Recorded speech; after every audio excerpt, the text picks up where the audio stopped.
बेशुमार बेशुमार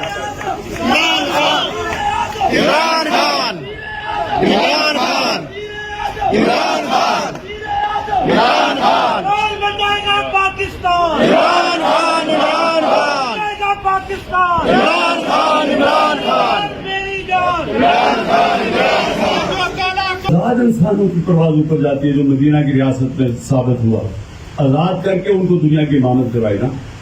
पहले भी वही लोग थे, वही लड़ने वाले थे, वही थे। कोई उनके पास जदीद हथियार नहीं आए, कोई नई टेक्नोलॉजी नहीं आई। तो चेंज कैसे हो गया उनमें? फिक्री इनकलाब आया था, ज़हनी तौर पे चेंज कर दिया, माशरे को आजाद कर दिया। इंसाफ देके आजाद हो गया माशरा। क्यों नहीं पाकिस्तानी यहाँ वो जैसे ही बाहर जाते हैं बड़े बड़े तरक्की कर जाते हैं, माशरे में ऊपर चले जाते हैं, क्यों नहीं यहाँ आगे बढ़ सकते? आप सबसे सरगोदा डिवीजन में तो आप मेरे से बेहतर जानते होंगे, मियाँ वाली में आप जानते। यह है क्या आदमी को गुलाम कैसे रखते हैं? वो कौम में इंसाफ खत्म होता है, अदल और इंसाफ खत्म हो जाता है, कौम तबाह हो जाती है। ये अल्लाह का हुक्म है। इब्न खालदून, जिसको सारी दुनिया मानती है कि मॉडर्न हिस्ट्री का जो बाप समझा जाता है, इब्न खालदून का बहुत बड़ा इंटरनेशनल होता है, सिर्फ मुसलमानों में नहीं है। दुनिया जो मगरबी दुनिया भी इब्न खालदून को समझती है कि वो सबसे बड़ा हिस्ट्री का जो बाप समझा जाता है, जिसकी मॉडर्न हिस्ट्री की बुनियाद रखी। इब्न खालदून कहता है कि मेरा जितना तजिया कुरान का है,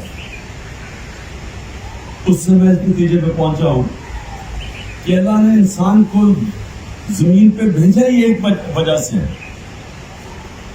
तो इंसान का मकसद ही एक है दुनिया में भिजवाने का कि मेरी जमीन पे इंसाफ कायम कर। क्योंकि इंसाफ से ही आजाद होते हैं ना इंसान। आजादी और इंसाफ ही लोग समझते नहीं है, क्योंकि हमने तो आजाद कौमें देखी हुई है ना। मैं जब पहली बार बरतानिया गया, हमें बड़ा अजीब लगता था। वो आम लोग कहते this is a free country.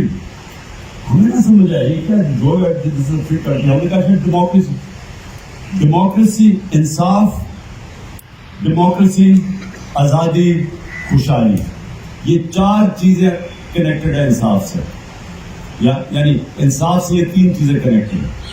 जब इंसाफ आता है तो जमहूरियत, तो क्यों लोग जमहूरियत, क्योंकि जमहूरियत आजादी देती है लोगों को। अपने लोग मुतफिक करते हैं, फंडामेंटल राइट्स प्रोटेक्टेड है जमहूरियत में, आइन के ऊपर गवर्नमेंट चलती है। तो जैसे ही आपको इंसाफ मिलता है, सरकार उनके ऊपर है। तो वो तो जो उनकी, जो मैंने फिर से कहा कि इंशाल्लाह मौका मिलेगा तो हर स्कूल में, हर यूनिवर्सिटी में, हर जगह ये हदीस लिखी होगी मेरे नबी सल्लल्लाहु अलैहि वसल्लम की। हर बिल्डिंग में, सरकारी बिल्डिंग में, प्राइवेट बिल्डिंग में भी कह गए हदीस लिखो। जो वो कौमें तबाह हो जाती है। जब ताकतवर चोरी करता है तो उसको नहीं पकड़ती, उसको सजा नहीं देती, और कमजोरों को उससे सजा देती है।